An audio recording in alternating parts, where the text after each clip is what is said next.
ఈ Naidu agricultural customers and agents welfare association రాష్ట్ర అధ్యక్షుడిని. గత ప్రభుత్వంలో జగన్మోహన్ రెడ్డి గారు మన ప్రభుత్వం వచ్చిన 3 నెలలకే అగ్రికల్ బాధితుల సమస్యలన్నీ తీరుస్తామని మాట ఇచ్చారు. చనిపోయిన బాధితుడికి పువ్వుల్లో పెట్టి 10 లక్షలు ఇస్తామని చెప్పారు.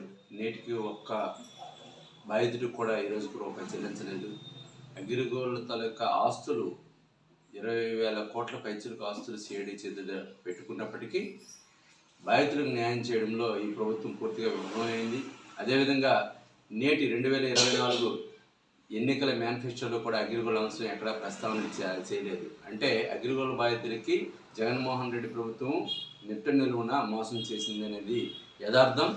ఈ నేపథ్యంలో ప్రతిపక్ష నాయకుడు ఉన్న చంద్రబాబు నాయుడు గారు మేనిఫెస్టోలో అగ్రికల్ అంశాన్ని పెట్టినందుకు ముందుగా నారా చంద్రబాబు నాయుడు గారిని మేము అభినందిస్తూ మేము ధన్యవాదాలు తెలియజేసుకుంటున్నాం.